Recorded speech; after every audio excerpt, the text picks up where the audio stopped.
নমস্কার বন্ধুরা, মিঠুর পছন্দ চ্যানেলে আপনাদের সবাইকে ওয়েলকাম জানাচ্ছি। আজ আমি খোকা ইলিশ বা ছোট ইলিশ বলে সেটা বানাবো, তাই অল্প শেয়ার করলাম আপনাদের সাথে।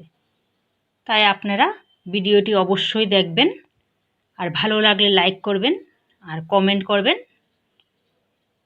এখানে আমি মাছগুলো ভালো করে ধুয়ে পরিষ্কার করে রেখেছি, আর এখানে আমি একটা টমেটো আর 4-5টা কাঁচা লঙ্কা আর অল্প কাজু বাদাম আর সর্ষে রেখেছি। এগুলোকে আমি অল্প গ্রাইন্ডারে পেস্ট করে নেব। এখানে আমি মাছগুলোকে প্লেটে নিয়ে নিলাম, আর যে পেস্টটা আমি বানিয়েছি কাঁচা লঙ্কা, কাজু বাদাম, টমেটো আর সর্ষা, সেটা আমি এখানে মাছটার সাথে মিশিয়ে নেব।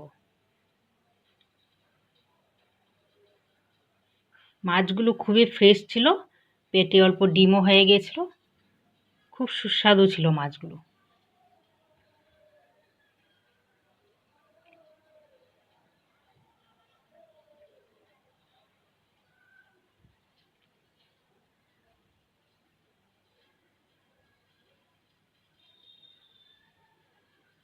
এই রান্নাটা জানি আপনারা সবাই পারেন, এটা কেউ পারে না করে তা হয় না, কিন্তু আমি বানিয়েছি ঘরে তাই অল্প শেয়ার করলাম।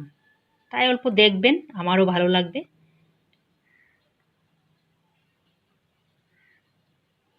এখানে আমি পরিমাণ মতো নুন আর অল্প সামান্য হলুদ দিয়েছি, বেশি দেইনি।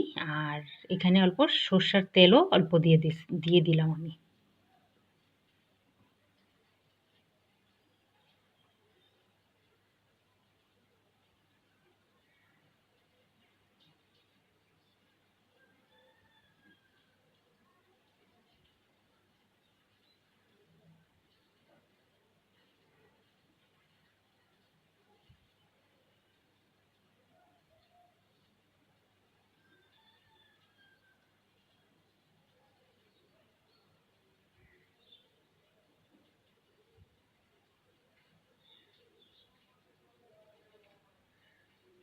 এখন আমি ভালো করে মাছগুলোকে এই মশলাটার সাথে ভালো করে মাছে যেন লাগে, ভালো করে উল্টে পাল্টিয়ে মেখে নেব।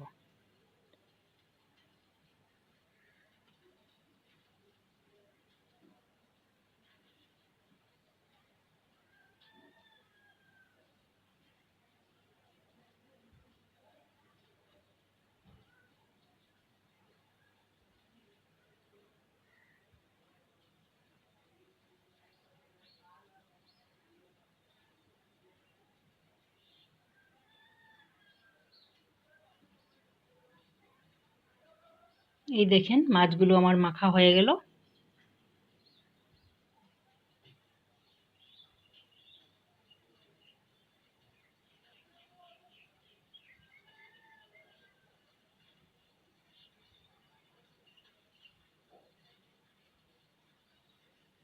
এবার আমি মাছগুলোকে একটা কড়ায় বসিয়ে দিলাম।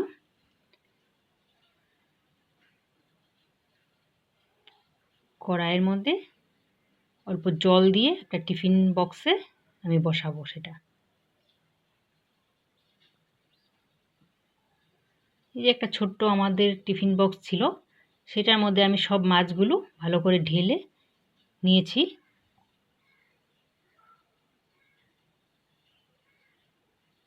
তারপর আবার তার উপর অল্প সামান্য সর্ষের তেল আমি চারিদিকে দিয়ে দিলাম।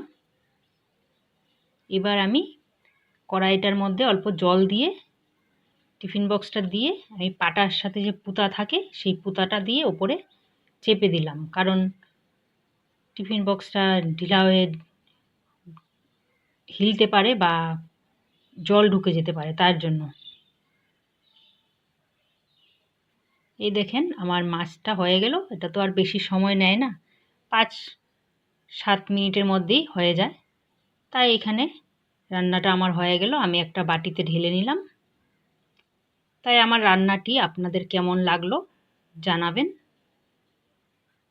আর যারা আমার পুরনো বন্ধু তাদেরকে অসংখ্য ধন্যবাদ আমার পাশে থাকার জন্য।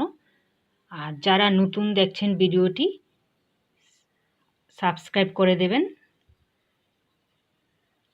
আর পাশে থাকবেন।